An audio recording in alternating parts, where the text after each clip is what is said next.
Hey guys, welcome back to the studio. I'm Derek Gundy and I'm with Sketch Seattle. And what I want to do is talk to you students about some of the supplies you're going to need for your first workshop. One of the things you're not going to need is a sketchbook, because Ron and I are going to give each of the registered students a free 9x9 B-Paper Super Deluxe sketchbook. It's really great. It's what we use. And it can handle pencil, charcoal, pastel, watercolor, inks, just about anything. So it's really great. The next item you're going to get free upon registering for your workshop is the 05 Pigma Micron pen by Sakura. It's really great. It's a permanent, light, fast, and waterproof ink. Very, very fine tip. See that? So you can expect those to be delivered to you when you arrive at your workshop. Okay, so the next item that I want to talk about is pencils. Now you're going to be responsible for bringing some of your own supplies to this workshop, obviously. But let's not get out of hand with this. This is on-location sketching, and we really want everybody to pack as light as they possibly can. So, for instance, I have this wonderful collection of pencils and ebony pencils, some charcoal, some microns, some blenders. But really, and you guys can use your own judgment with this, I really only need a couple pencils, maybe a very small selection that I can just maybe put a rubber band around and just tuck right in my bag. If you have a sharpener, bring that, because you know you're going to need to point your tools as you go. But let's leave a lot of the extra stuff at home, so everything's really easy to carry around. If you guys have any value markers that you want to work with, feel free to bring those. I know I talked to one other particular student that was taking one of the later workshops in the summer that was a pastel artist. If you want to bring different media of different kinds, feel free. There are no restrictions on that in this workshop. So Ron and I really like to do a lot of sketching in watercolor. So that certainly would require that you would bring a brush and some water and some watercolor paint to the workshop. I'm going to show you a little bit about these different things. Ron and I both use a little Kolinsky travel brush. This is one of the best brushes that watercolors can have, but it's really kind of clever because the handle becomes the protective cover for the brush. It's really kind of nice. And so, if I've got this in my backpack or my shoulder bag, the bristles aren't going to get damaged. More economical, they're also available in synthetic brushes, like so. And you're not going to want a ton of brushes either. You're just going to want maybe one or two to work with. Remember, we're sketching here. We're not doing studio work. We're not doing very refined finish work. We just want to get a sense of the setting. So these are really great brushes.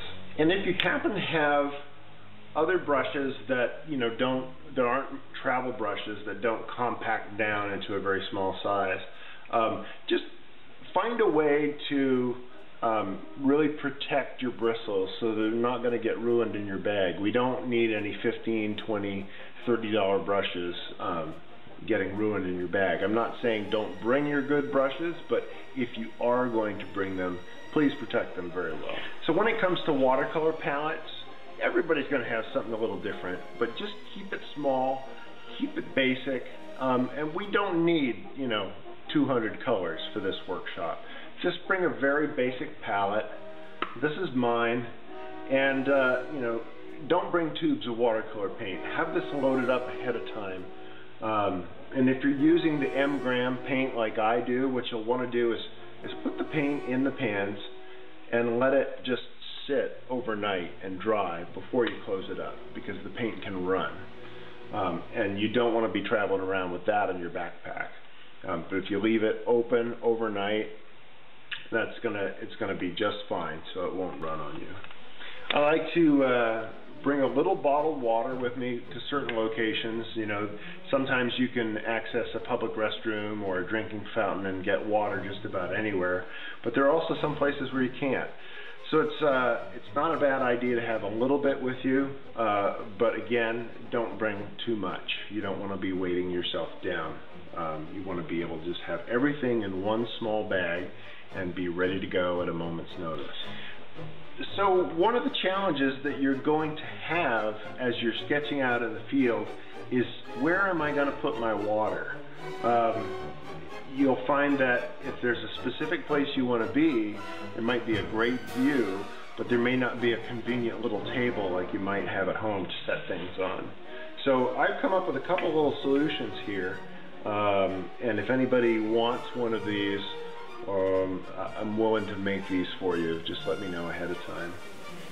This is a piece of gator board that I've just kind of, I've cut a hole here, a little thumb hole. This is where my palette's going to rest. This is my little water cup. This is a palette cup that clips on just like that. And what these are really meant for is solvent for oil painters. Clip onto their palette.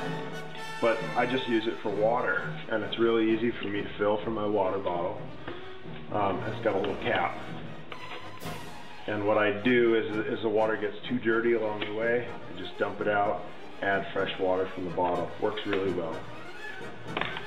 So the reason I came up with the gator board is I realized that, wait a minute, if I'm standing somewhere, I don't have a table, how am I going to hold my brush? How am I going to hold my sketchbook?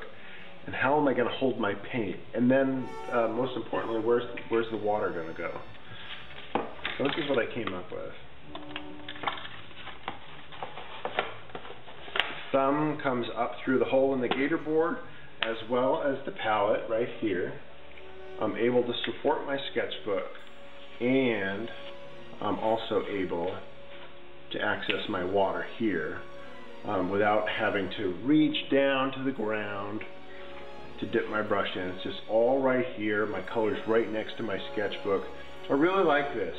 The thing that I've noticed from using it quite a bit this year is that this can add a little strain to your wrist. This is a little weight to hold, and it might be fine for 10 minutes, but for longer periods of time, it adds a little strain. So usually what I'll do if I'm doing my pencil work, I don't use this. I just hold my sketchbook.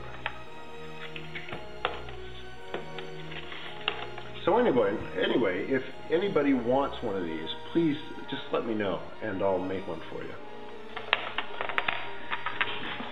If it's going to be windy, one of the things you're probably going to need, get yourself some nice large binder clips.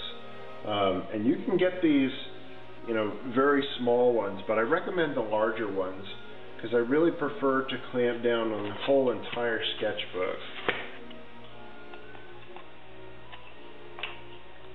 That. And I find that actually having two is a pretty good number. And you say, well, the smaller ones would take up less space in my backpack, but if that clamp is only able to, you know, clamp 5 pages, then it's probably going to be blowing up on you. So this really helps. And if you don't have one of these boards, it's still good to have them because it's going to keep it closed. You know, if you're doing some sketching here, you don't want that page blowing up on you. So please, everybody, remember to bring some kind of clips. It'll make your life a lot easier. Now here's another item that might be handy to have around for the workshops if you have access to something. This is a little folding aluminum stool. Now I bought this many moons ago when I worked at an art store in Maine.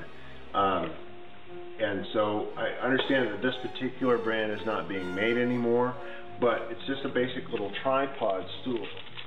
So perhaps at some art supply stores or maybe a camping supply, you could get these, and it's just going to enable you to sit down in an area where maybe it's not so pleasant to sit on the ground, or if you're on a busy city street and you don't want to sit on the concrete.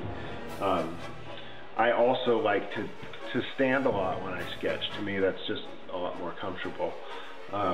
But this is something that you guys want to think about. If you're going to bring something, don't bring a lawn chair, no pneumatic stools or anything. Just bring something that is very, very compact and light. Again, we want to just pick up with one bag, and in a minute here I'm going to show you guys how this straps onto my bag and I'm able to carry everything all at once. So here's the bag that I use when I take everything with me sketching. Everything fits into this. And what I do is I strap my stool right on here. It's got these little locking snaps. So I can just carry it with me. Everything fits in here. My sketchbook, my little bottle of water. I can even fit my iPad in here for taking the photos for reference for later. It's really great. Something with a shoulder strap is really particularly helpful because when I'm near Pike Place Market or down in Pioneer Square, I really like to keep my gear on me. I don't like to leave it lying around where somebody might snatch it up. Other locations we're going to be at, like Gasworks Park, it's a little bit more laid back, which is one of the reasons that we chose to have that workshop first. Backpacks are also great, but I encourage you to think about what it might be like to get your supplies out, start working, but then also put your backpack back on your person, so you have all your gear connected to you at all times. So I think that's pretty much it. You know, nothing's real strict here. Please bring what you want. Leave the kitchen sink at home. But bring only what's necessary. And if anybody has any individual specific questions about supplies, you can reach me at the Artist's Edge at 360-779-2337, or you can email me at derekart@earthlink.net, or also sketchseattle@gmail.com. Happy to help you out with anything, so please just get in touch, and we look forward to seeing all of you in the workshop. Both Ron and I are really looking forward to it, and we'll see you there.